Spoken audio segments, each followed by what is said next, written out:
നമുക്കൊരു ടേസ്റ്റി ആയിട്ടുള്ള ഒരു മഷ്റൂം കറി ഉണ്ടാക്കാം കേട്ടോ. ആ മഷ്റൂം നന്നായിട്ട് ഞാൻ കഴുകി വൃത്തിയാക്കി കുരുമുളകും ഉപ്പും ഇട്ടിട്ട് പരട്ടി വെച്ചിട്ടുണ്ട്. പിന്നെ മസാലയ്ക്ക് വേണ്ടിയിട്ട് ഞാൻ ഒരു ഉള്ളി എടുത്തിട്ടുണ്ട്, 2 തക്കാളി എടുത്തിട്ടുണ്ട്, ഒരു കഷ്ണം ഇഞ്ചി എടുത്തിട്ടുണ്ട്. പിന്നെ പട്ട, ഗ്രാമ്പ്, പെരുംജീരകം, കശകശ എല്ലാം ഇട്ടിട്ട് നമുക്കൊന്ന് ഇത് നന്നായിട്ട് പേസ്റ്റായിട്ട് അരച്ചെടുക്കാം കേട്ടോ. അപ്പം നമുക്ക് മസാലയ്ക്ക് റെഡിയായി. പിന്നെ നമുക്ക് ഒരു ഉള്ളി വേണം, നിറയെ വെളുത്തുള്ളി പൊടിപ്പൊടിയായിട്ട് കട്ട് ചെയ്തത്, ഉള്ളിയും പൊടിപ്പൊടിയായി കട്ട് ചെയ്തെടുക്കുക. പിന്നെ മസാലപ്പൊടികളൊക്കെ എടുക്കുക കേട്ടോ. അതിലേക്ക് കുരുമുളകാണ് അധികം വേണ്ടത്.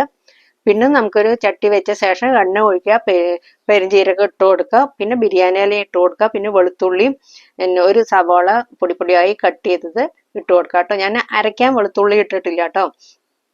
അതിന് ശേഷം നന്നായിട്ടൊന്ന് നല്ല കളർ മാറുന്നവർക്ക് നന്നായി ഒന്ന് വറുത്തെടുക്കാം. ഇതിന്റെ ടേസ്റ്റ് ഈ വറുക്കുന്നതിലാണ് കേട്ടോ. പിന്നെ നമ്മൾ അരച്ച് വെച്ച ആ തക്കാളി ഉള്ളിയൊക്കെ ആയിട്ട് നമുക്കൊന്ന് നന്നായിട്ട് ഇളക്കി കൊടുത്തിട്ട് എണ്ണ തെളിയുന്നവരൊക്കെ വെക്കണം. പിന്നെ നന്നായി ഇളക്കി കൊടുത്ത ശേഷം നമുക്ക് മസാലപ്പൊടിയൊക്കെ ഇട്ട് കൊടുക്കാം കേട്ടോ. പിന്നെ കുരുമുളകാണ് മെയിനായിട്ട് വേണ്ടത്, നന്നായിട്ടുണ്ടാകും.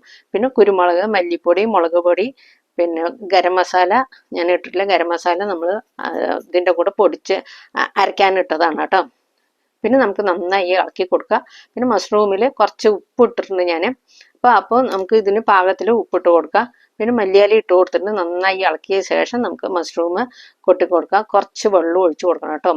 കുരുമുളക് നന്നായിട്ട് അതിൻ്റെ മണം നല്ല നല്ല ടേസ്റ്റ് കിട്ടും കേട്ടോ, നന്നായിട്ടുണ്ടാകും. ഇങ്ങനെ ഉണ്ടാക്കി നോക്കിയാൽ ചപ്പാത്തിക്കും നെയ്ച്ചോറിന് ചോറിൻ്റെ കൂടെ ദോശയുടെ കൂടെയൊക്കെ സൂപ്പറായിട്ടുണ്ടാകും. നല്ല ടേസ്റ്റൊക്കെ ഉണ്ടാകും, നന്നായിട്ട് കഴിക്കാൻ പറ്റും നമുക്ക്.